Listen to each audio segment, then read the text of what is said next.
Hi friends and welcome back to my channel, and if you're new here, hello. My name's George Agambar and I'm a UK music producer.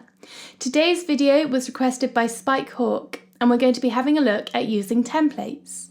We'll have a look at what templates are, why we use them, how to create templates in Logic, the type of information they can store, and then we'll go over some potential ideas for templates.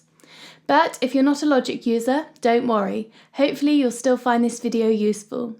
So if you want to learn a little bit more about this, make sure you stay tuned and hit the subscribe button and notification bell for new videos every Wednesday. And things will never be the same when I hear your name since you kissed me in the rain.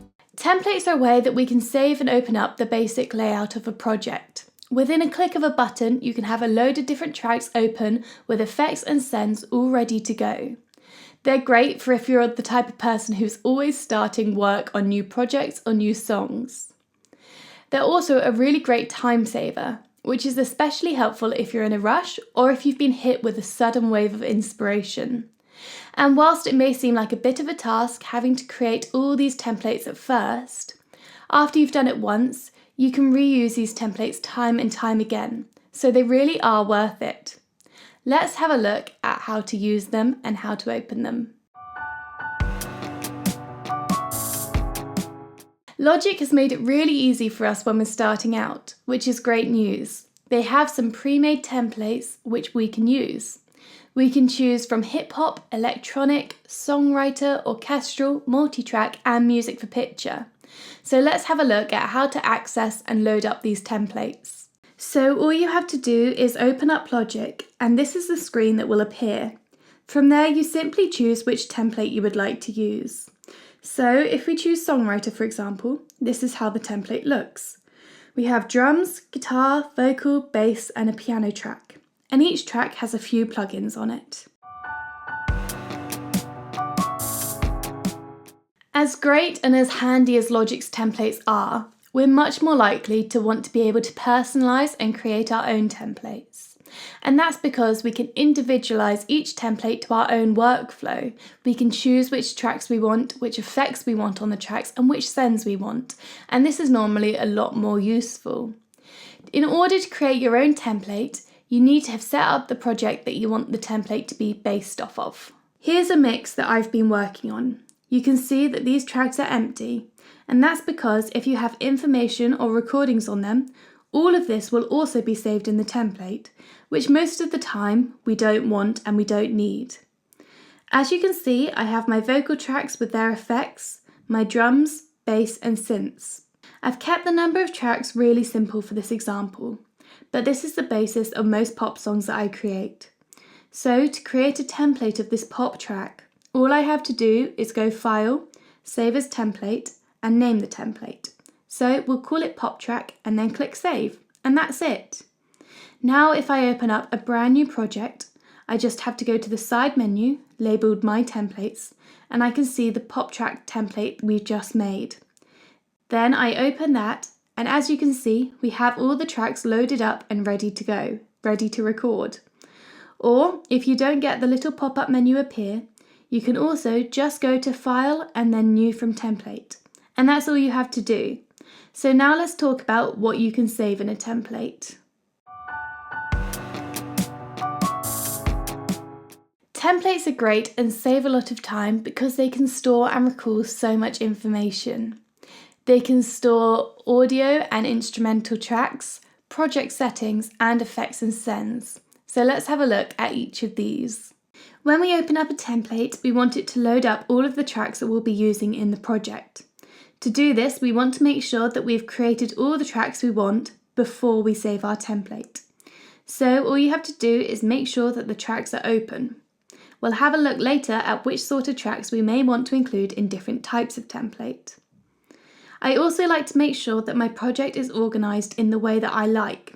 Personally, I like to have consistency in the way that I order my tracks. I always know that my vocals are on top of my projects, and then my drums or drum machine, and then the bass, then the synth, and then any extra melodic instruments that I choose to add.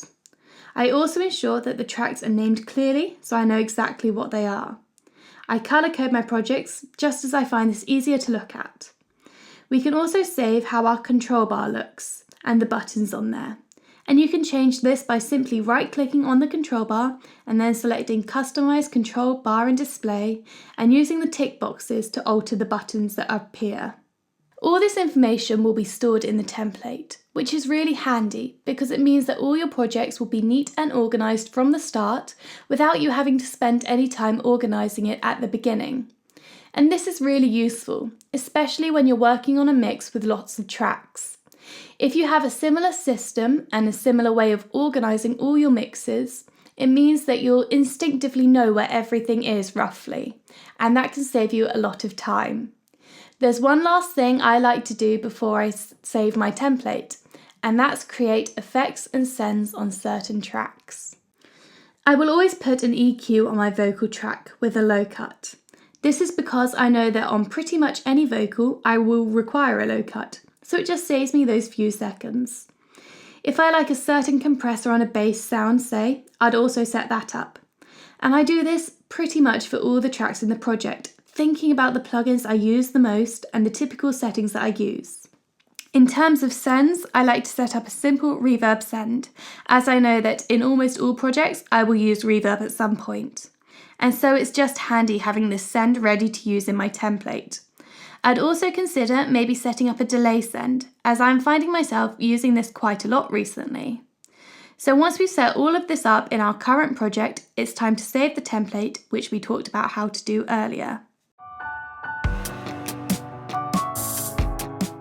So now that we know how to create a template and all the information they can store, I thought it would be useful to go over some ideas of templates that you may want to create. Personally, I'd start by making 4 main ones, and these would be pop, rock, singer-songwriter and ballad. And this is just because it's the type of music that I find myself working on the most. So for a pop template, I'd include vocals, a drum machine probably, bass and synths. For a rock template, I'd include vocals, a drum kit, bass guitar, lead guitar and a rhythm guitar.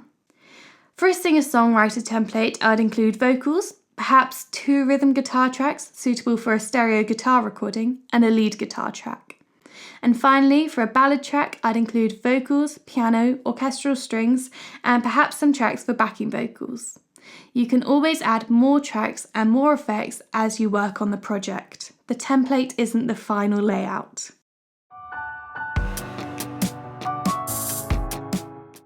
At the end of the day, I'd say that the key to creating templates is to keep things simple.